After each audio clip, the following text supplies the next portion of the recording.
Provérbios capítulo 1, versículo 7.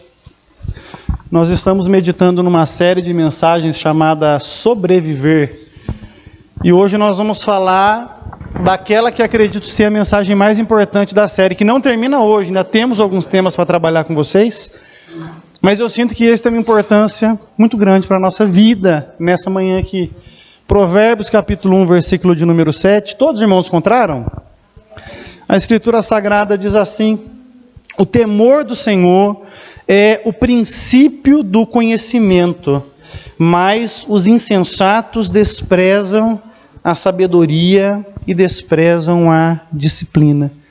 Como eu falei, meus irmãos, no começo, eu considero que essa é a mensagem mais importante desta série que nós estamos refletindo nos últimos domingos. Começamos nas lives de comunhão, voltamos quando teve os cultos presenciais, seguimos nela ainda, porque nós vamos tratar de um assunto que tem desafiado a nossa fé de uma forma gigantesca, e nunca houve um tempo em que houvesse tanto debate público a respeito do papel da igreja e da forma como ela deve se posicionar perante a sociedade. Isso deve gerar em nós uma preocupação. Por que eu estou dizendo isso? Porque a igreja enfrenta, desde o final da era moderna e principalmente na pós-modernidade, a era histórica em que nós estamos, um desafio chamado secularismo. O que significa essa palavra? Secularismo é a doutrina filosófica que instiga uma reflexão de que a igreja não deve ter participação nos assuntos da sociedade, no debate público, na construção de moral e de valores que regem a sociedade.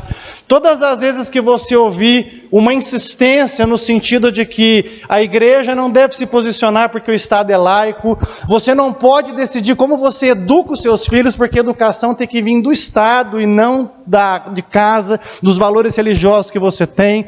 Todas as vezes que você percebe uma tentativa de estigmatizar uma imagem extremamente caricata da igreja como um mal social, e não como um organismo vivo que foi instituído por Deus para o bem da sociedade, da humanidade, você está vendo o avanço do secularismo, tentando levar as pessoas a construir uma sociedade sem Deus, ou com um falso Deus, criado à sua própria imagem e à sua própria semelhança.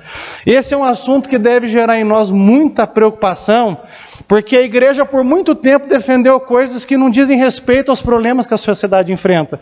Então por muitos anos a igreja insistiu que mulher não podia cortar o cabelo, não podia usar calça, não podia se maquiar. E enquanto isso, nas faculdades, nas universidades, era se defendido veementemente que Deus não existe, que a religião é má, que a religião é um problema social, que a religião deixa as pessoas fanáticas. E com isso, nós que somos mais antigos sobrevivemos porque já passamos essa fase, mas os nossos filhos que estão cursando ginásio, que estão no ensino médio, que estão na faculdade, estão sendo ensinados dia após dia valores contrários à fé, e quando eles chegam num alto grau de formação, porque hoje eles têm acesso acadêmico que antes eles não tinham, eles terminam a jornada universitária sem fé, desacreditando de Deus, dizendo que Deus não existe, dizendo que o pai é um fanático, brigando com o pai porque chama o pai de conservador, cria um rótulo para o pai, né? O pai é conservador, ele não entende como é que é a sociedade. E dessa forma, a gente fica numa situação em que talvez essa seja a última geração de crentes da igreja.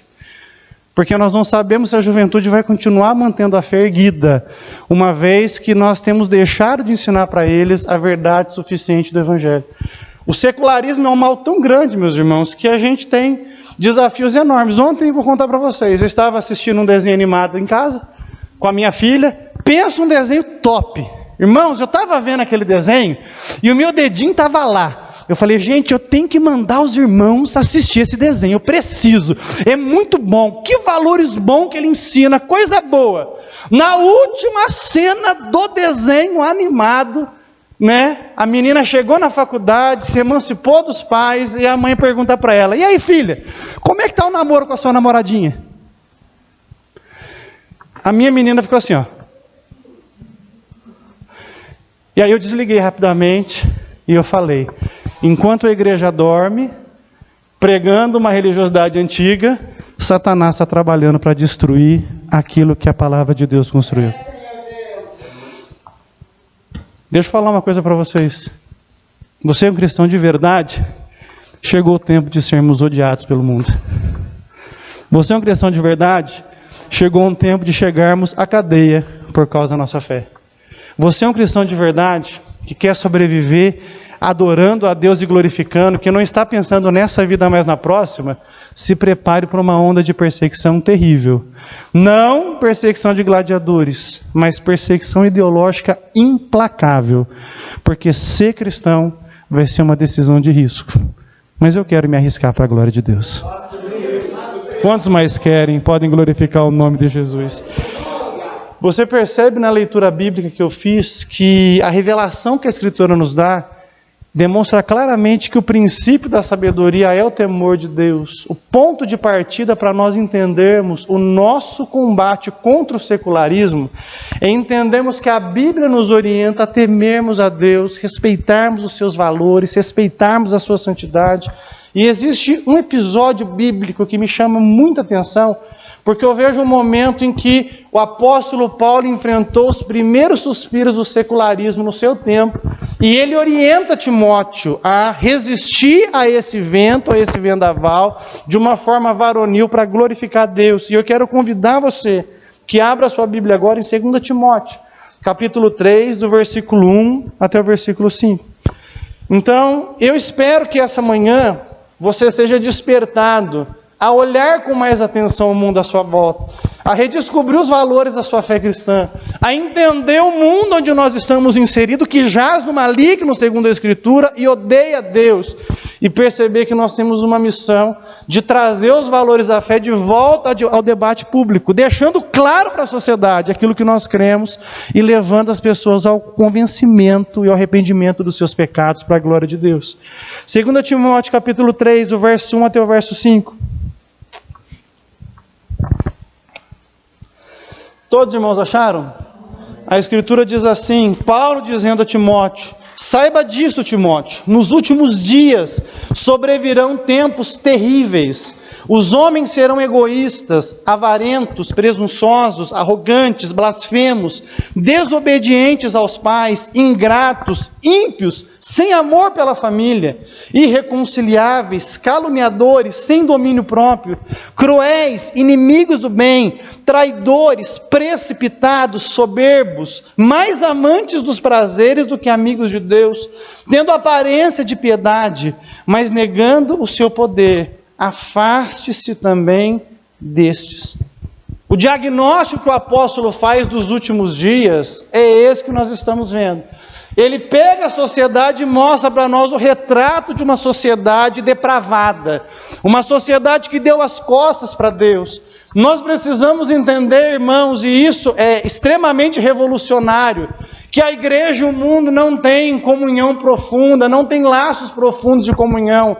Nós amamos o mundo, queremos servi-los em amor, queremos ser um elemento de preservação da degradação que existe na sociedade. Mas igreja é igreja, mundo é mundo. O que o mundo fala que é bom, não necessariamente é. O mundo tem a sua visão de vida fragmentada em muitas ideologias, muitas formas religiosas, muitos valores.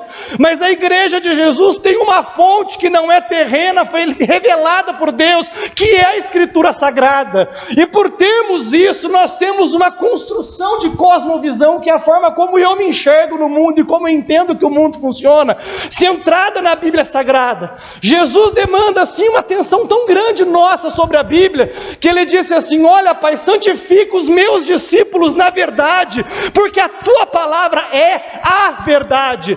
Ele não disse que a Bíblia é uma verdade, ele disse que a Bíblia é a verdade, dizendo o seguinte: a Bíblia é a verdade que deve nortear vocês. Esse mundo é de mentira, mas a Bíblia é verdadeira. Esse mundo está recheado de ilusões, mas há uma verdade absoluta na Escritura. Andem por ela para a glória de Deus.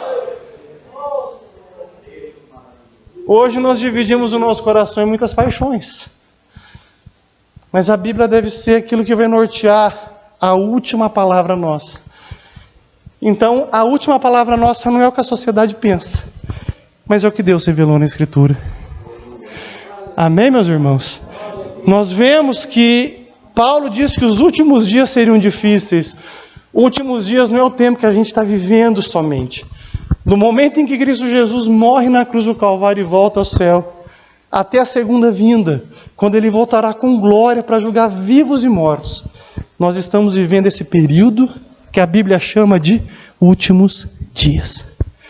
Esse tempo exige de nós separação, dedicação, consagração pessoal, boa vontade e varonilidade de se posicionar no mundo em que não existem mais posições absolutas. E Paulo, então, nos orienta nessa postura a não nos tornarmos secularizados. A secularização é quando a gente começa a construir a vida a par de Deus. É um movimento que faz com que a vida se torne secular, referente a esse século. Pessoas secularizadas não pensam com a mente de Cristo, porque esperam tudo somente nesse mundo aqui. Mas nós precisamos olhar para aquilo que está do outro lado do Jordão. Nós sabemos para onde nós estamos indo. Nós temos uma expectativa revelada na Escritura de que é um lugar preparado para nós. Você pode glorificar o nome de Jesus nessa manhã? E todos os nossos esforços devem seguir nesse sentido. O movimento do secularismo visa extirpar a religião do debate público e moral, porque sabe que o cristianismo confronta falsos valores. E por isso, todas as vezes que você perceber a forma como a igreja é apresentada, sempre vai ser de uma forma estigmatizada. Eu trabalho no terceiro setor desde 2008. Trabalho infiltrado nas comunidades de base, nas periferias, vivo com professores, com educadores sociais.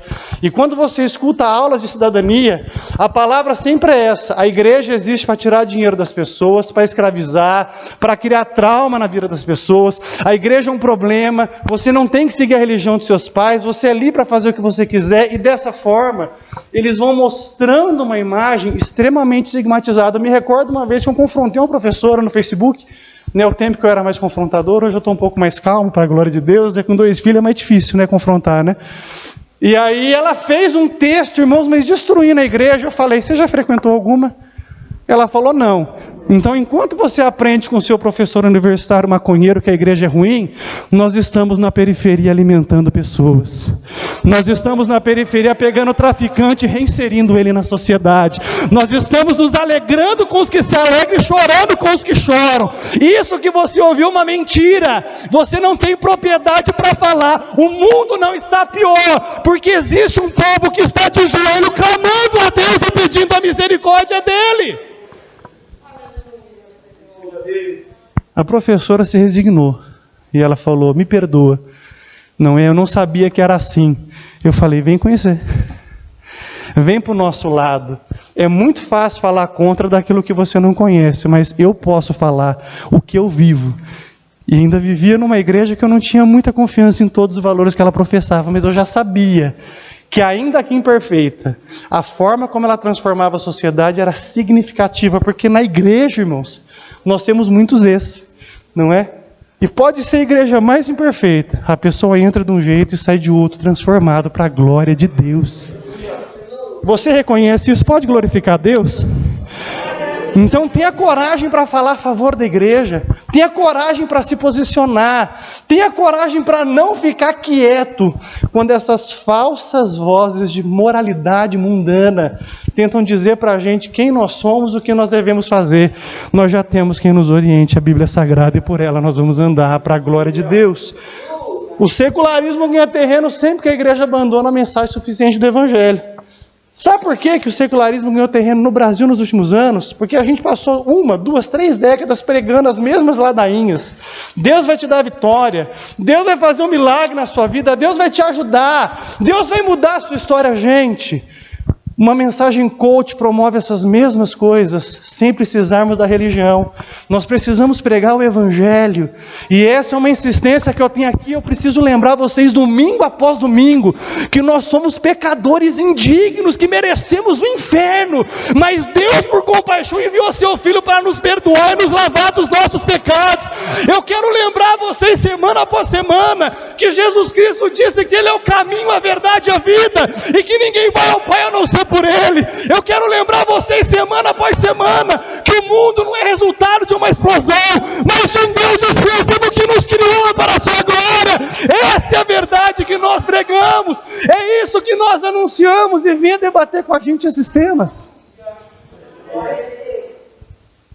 Infelizmente, enquanto a gente fazia entretenimento religioso, proibindo as pessoas de ir no cinema, mas deixando elas com o seu celular vendo as mesmas coisas que ela viria no cinema. A gente perdeu terreno no debate. E agora, Deus chama a mim e chama você a nos posicionarmos de verdade. Eu quero tomar posição. Quem mais quer? Qual é o retrato dos últimos dias? Paulo mostra o que nós íamos enfrentar. Qual é o retrato de uma sociedade que se secularizou? E ele diz sobre as pessoas, elas seriam egoístas, amantes de si mesmos. Você consegue, irmãos, imaginar um tempo mais egoísta que o nosso? Não é? Você consegue imaginar que tem gente roubando vacina? Quebrando a fila para se vacinar na frente? Egoísmo. Pessoas avarentas, loucas por ajuntar tesouros aqui na terra. Irmãos, os crentes hoje, até nós, perdemos culto para ganhar dinheiro. Como se o dinheiro fosse mais importante que a adoração ao nosso Deus. Avareza. Seriam jactanciosos, pessoas cheias de orgulho, soberbas. Hoje as pessoas nos medem por aquilo que nós vestimos. Olham para a gente, Daniel, de cima e embaixo. Por isso que eu vejo, irmãos, que o sapato de trabalho para a igreja é o mais arrebentadinho. Porque o meu valor não está nas coisas que eu tenho, está em Cristo na minha vida, aquilo que eu sou na presença dEle. Não é? São blasfemadoras. Hoje nós vemos pessoas proferindo insultos contra Deus, publicamente. Desobedientes aos pais. É uma sociedade sem apreço pela família nuclear, a família tradicional. São ingratos. Não reconhecem que a vida é uma dádiva de Deus. Você chegou aqui hoje? Não é porque você é bom, não é porque Ele é bom. Louvado seja Deus. Você tem comidinha para comer na mesa, não é porque você é o profissional, é o cara, porque Deus teve misericórdia de você, sustentou você no seu trabalho, quando muita gente está desempregada hoje. Glorifica a Deus, meu irmão, seja grato. São pessoas irreverentes, sem respeito pelas coisas sagradas, até crente, irmãos, fazendo piada com o nome de Jesus. Reverência. Caluniadoras, amaldiçoando e ofendendo pessoas, sem domínio de si. Nós somos uma geração dominada por vícios, não é? Impulsos carnais. Nunca houve um tempo na história da sociedade que até mesmo a igreja fosse tão desequilibrada na forma como ela conduz a vida, uma vida sem controle. Nós vivemos um tempo de crueldade, as pessoas não têm piedade, não têm misericórdia. A cultura do cancelamento veio para nos ensinar o quão nojenta, espúria é a sociedade. Porque nós não somos capazes de conviver com o diferente. O diferente nos ofende. Mas Jesus salvou de todo povo, toda raça, toda tribo e toda nação. A sociedade desagrega, cria castas, cria raças. Jesus Cristo é uma raça só, a humana. E é essa raça humana que vai prestar contra Ele. Você pode glorificar o nome de Jesus Cristo? É uma sociedade inimiga do bem, incapaz de fazer o que é certo. É uma sociedade que defende a proibição, não é, de matar uma tartaruga, mas defende abertamente que matar um ser humano no ventre pode. Não é? Uma sociedade cruel, inimiga do bem, traidora, pessoas sem lealdade. Irmãos, é difícil confiar nas pessoas hoje, não é? Conta no dedo aí, quantas pessoas você confia 100%? Vê se enche uma mão. Pessoas atrevidas, incapazes de respeitar limites pessoais. Pessoas enfatuadas, cheias de si mesma. A Bíblia fala que nós devemos ser cheios do Espírito Santo. Mas nós somos uma geração cheia de si. E não tem espaço. Ou você é cheio de si, ou você é cheio do Espírito Santo. Você quer ser cheio de quem nessa manhã? É uma sociedade amiga dos prazeres. Ela vive pelo próprio deleite. O prazer não é errado, não é pecaminoso quando feito para a glória de Deus. Mas é uma geração, uma sociedade amiga dos prazeres. Vive para o próprio deleite, independente do quanto isso fira as pessoas. É uma sociedade que tem forma de piedade. Parece religiosa, parece moral. Mas como Paulo diz, negam o poder de Deus. É uma sociedade que quer viver a parte do Deus que a criou. Uma sociedade má. É o retrato, irmãos, da nossa sociedade? Sim ou não? Vocês acham que parece com a nossa sociedade ou não? E será que isso aqui parece com a gente? Nós temos humildade para reconhecer que em alguns momentos isso aqui descreve a gente muito bem. Muito bem. Temos humildade para reconhecer isso.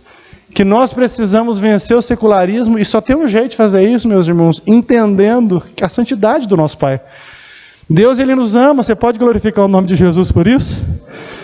Mas é um amor que nos convida à mudança. Deus não é irresponsável, não é? Deus não fala pra gente, tá bom do jeito que tá, eu vou realizar todos os seus sonhos, né? Seja feliz, faça o que você bem entende. Quem fala isso é o diabo. Deus fala para nós, sede perfeitos como eu sou perfeito. O nosso caminho de discipulado é um caminho de renúncia, de sacrifício, de mudança, porque conforme nós vamos nos mergulhando nos valores, na doutrina cristã, o nosso bom Deus vai formando o caráter de Cristo na gente. E a gente começa a ficar mais parecido com Jesus. Louvado seja Deus. Eu quero ficar mais parecido com Jesus. Quem quer aqui? Glorifica o nome dele nessa manhã. Esse retrato, irmãos, parece com a gente. É um retrato que nós precisamos vencer. Enquanto eu meditava na palavra, eu me vi diversas vezes confrontando a mim mesmo, por perceber que algumas dessas coisas podem se aplicar muito bem a mim, que eu preciso de mudança na presença de Jesus. Mas nós temos o próprio Paulo dando exemplo de alguém que não era assim. Alguém que venceu o secularismo, alguém que venceu o anseio por uma vida sem Deus, que foi seu discípulo Timóteo. Ainda em 2 Timóteo capítulo 3, do versículo 10 até o versículo 12, Paulo nos mostra como que Timóteo fez para poder vencer isso. Abra sua Bíblia, por gentileza, e quem não tiver pode acompanhar no telão. 2 Timóteo 3, o verso 10 ao 12, a Escritura diz assim: mas você tem seguido de perto, Timóteo, o meu ensino, a minha conduta, o meu propósito, a minha fé, a minha paciência, o meu amor, a minha perseverança, as perseguições e o sofrimento que eu enfrentei, coisas que me aconteceram em Antioquia, Icônio e Listra. Quanta perseguição eu suportei, mas de todas essas coisas o Senhor me livrou. De fato, todos os que desejam viver piedosamente em Cristo serão perseguidos. Paulo venceu o secularismo e o seu discípulo estava vencendo, e ele diz o que fez Timóteo vencer. A primeira coisa que ele fala é que Timóteo seguia de perto o ensino dele. Não era apenas um ouvinte, ele era praticante da palavra. Irmãos, a minha alegria é ver vocês aqui semana após semana. É a sua também, Daniel? Como eu gosto de ver essa família reunida aqui. Que alegria de ver vocês. Mas sabe qual que é a maior alegria do pastor? É quando vocês colocam em prática o que vocês aprendem aqui. É quando vocês ouvem e praticam. Porque dessa maneira Deus começa a ser glorificado na vida de vocês. Então sigam de perto o ensino. Todos nós aqui somos peregrinos errantes, nós construímos isso aqui na IPR. Eu não sou diferente de vocês, eu sou ovelha de Jesus como vocês são também. O que eu tenho é um dom ministerial para apacentar vocês, somente isso. Eu sou sujeito às mesmas tentações, mesmas paixões, mesmos erros, e tenho muita consciência disso. Mas eu posso dizer para vocês que eu me esforço para glorificar a Deus, então vocês podem me seguir de perto.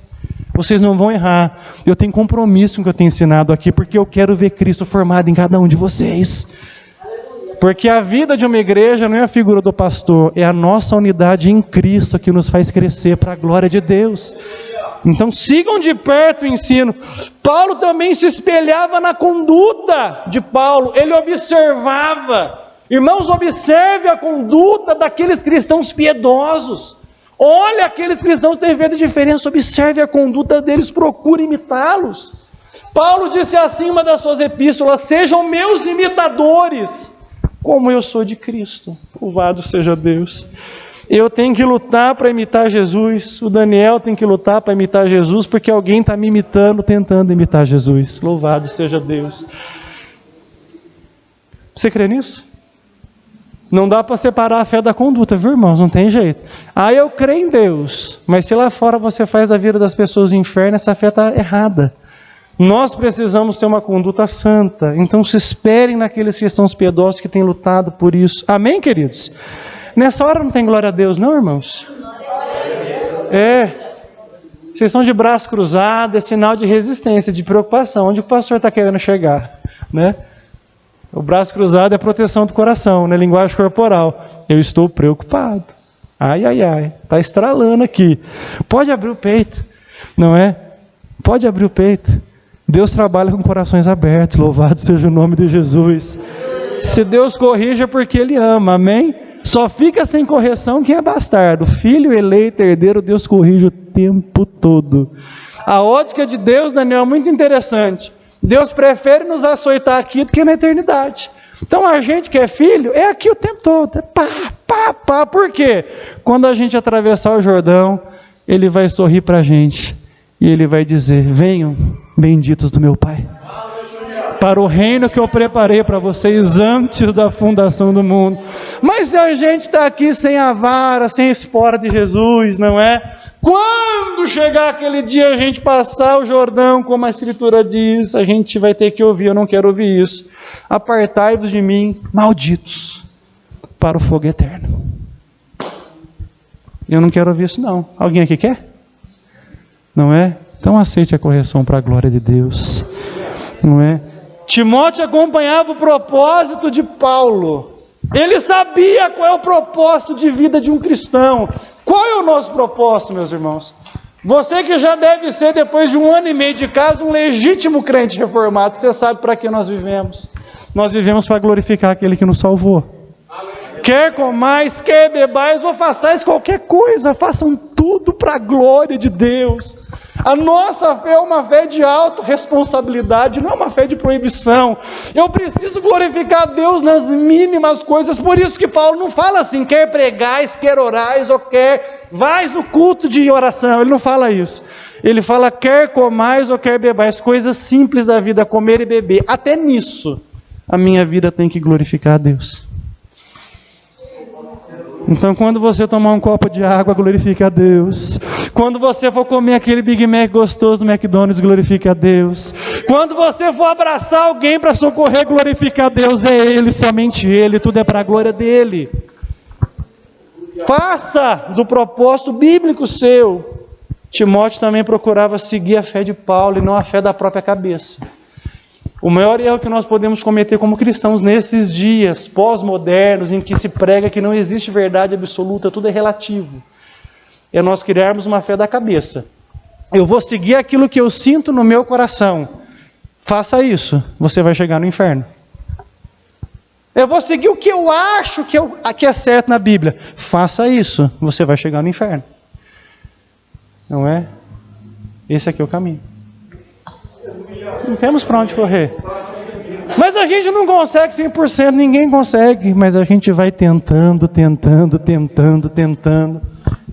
Não é? A disciplina, ela vai sendo desenvolvida pelo hábito, irmãos. Então, vou fazer uma pergunta aqui. Quem conseguiu ficar a semana sem reclamar que nós desafiamos semana passada?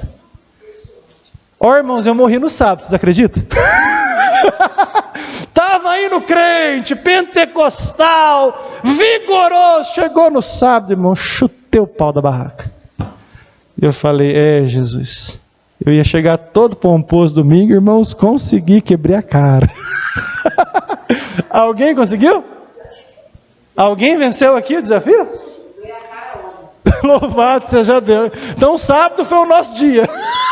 Sábado foi o dia da bancarrota. Mas vocês percebem como é um desafio ser cristão, exercitar as nossas disciplinas básicas de gratidão, de adoração, de oração, de leitura bíblica, mas devemos continuar tentando.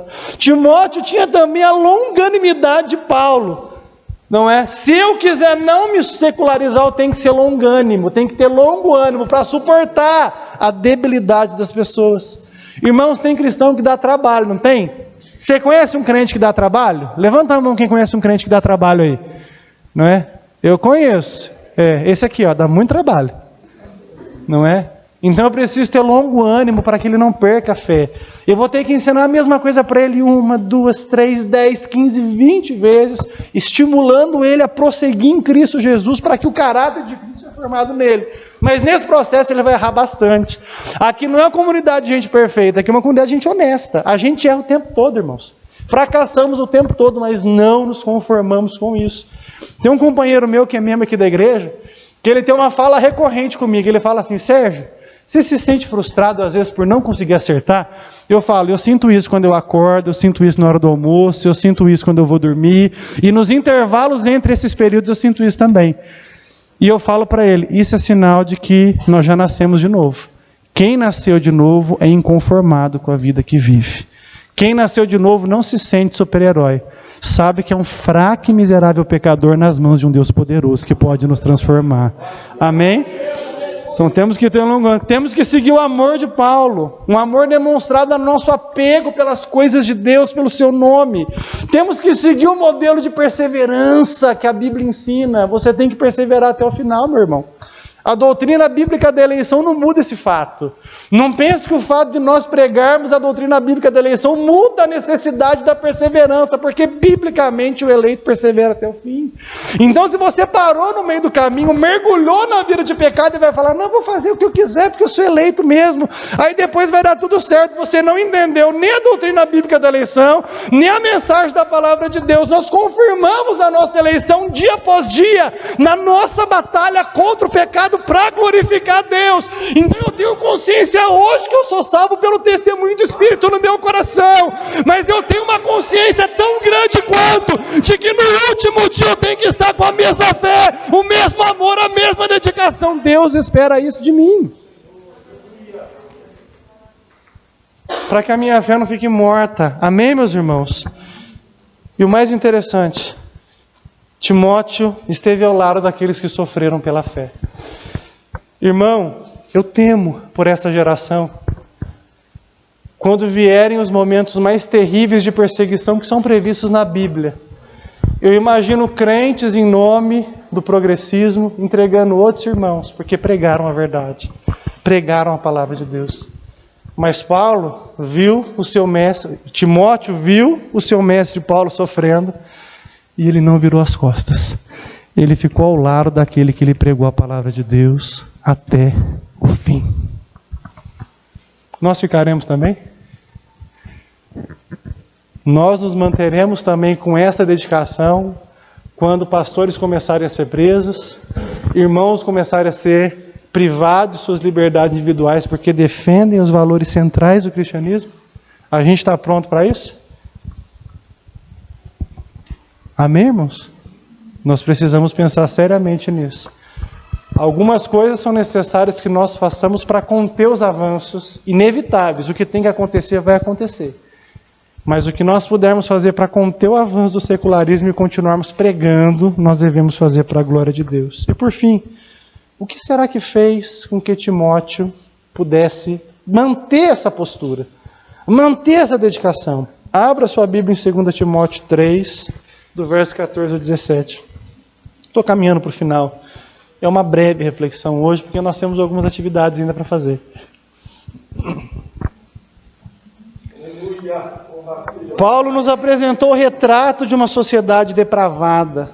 Mostrou que Timóteo tinha os emblemas de alguém que não tinha cedido. E agora ele fala para a gente o segredo que Timóteo tinha. Todos acharam? A Escritura diz assim: quanto a você, Timóteo, porém, permaneça nas coisas que aprendeu e das quais tem convicção, pois você sabe de quem o aprendeu. Porque desde criança você conhece as sagradas letras, que são capazes de torná-lo sábio para a salvação, mediante a fé em Cristo Jesus. Toda a Escritura é inspirada por Deus e útil para o ensino, para a repreensão, para a correção e para a instrução na justiça, para que o homem de Deus seja apto e plenamente preparado para toda boa obra. O segredo foi simples, era esse aqui. Timóteo perseverou nisso. Ele conhecia a Escritura, ele lia a Escritura, ele meditava na Escritura e ele procurava discernir a vontade de Deus pela mensagem da Escritura. Nós somos a geração que tem mais acesso à Bíblia, meus irmãos. Hoje você não precisa nem carregar, não é? Esse calibre 66 aqui. No seu celular você leva ela. Contudo, nós somos a geração que menos conhece Bíblia e que menos entende o Evangelho. Nós entendemos tudo que os nossos ídolos gospel ensinam. A gente sabe tudo, mas tudo. E a gente está no tempo agora das figurinhas de resposta no Instagram, né? Eu até me aventuro de vez em quando a responder alguma coisa, né? Mas eu acompanho muito que os nossos ídolos gospel respondem: irmãos, é heresia em cima de heresia. Perguntaram para a cantora do momento se batismo salvava. Ela, em 3 frases, disse: salva. Depois ela falou: mas não salva. Depois falou: mas salva. E ninguém entendeu, virou até meme. Mas o que ela crê sobre isso? Mas essas são as pessoas que têm enfraquecido a nossa devoção. Vocês querem ver como a gente precisa aprender sobre isso? A gente tem visitantes aqui hoje, para a glória de Deus. Estou muito feliz em tê-los aqui comigo. Mas eu preciso falar com a casa, não é também. Afinal, não é um culto matutino. Irmãos, a gente não consegue seguir um desafio de leitura do Novo Testamento, irmãos. A gente lança, os irmãos não leem. Irmãos, é um desafio nosso aqui. Que valor você empreende para aquilo que te revelou a salvação, que é a Bíblia Sagrada? Você não lê a Bíblia. Você não está lendo. Se você tem tempo para assistir um programa do Netflix, você tem que ter tempo para ler a Bíblia Sagrada. Se você tem tempo para acompanhar, não é uma série na televisão, em qualquer streaming, mas você não consegue ler um trecho bíblico por dia, a sua fé está defasada. Você está dinamitando as suas convicções, porque aquilo que você assiste é construído para perverter a sua fé, e você tem que entender isso. Não é errado termos acesso à cultura, irmãos. Eu amo assistir séries. Mas diariamente eu tenho uma preocupação de que eu não vou chegar aqui para vocês, para pregar para vocês The Witcher, O Legado de Júpiter, Sombra e Ossos. Não. Isso não vai salvar a alma de vocês. O que vai salvar é a pregação do Evangelho da Graça de Cristo. Então, a gente não consegue fazer um desafio de leitura do Novo Testamento. Leitura! E a gente quer vencer o mundo de que forma? Nós precisamos revisar nossas convicções. Jesus venceu Satanás pela palavra de Deus. Cada instinto de tentação que Satanás usou contra Jesus, Jesus falou: Satanás, está escrito. Satanás, está escrito. Satanás, está escrito. A nossa fé não é a fé do Deus me falou, a nossa fé é a fé, está escrito. Louvado seja Deus. Porque as minhas emoções podem ser confundidas com a voz de Deus, mas a Bíblia Sagrada não. O que está escrito, para a glória do nome de Jesus.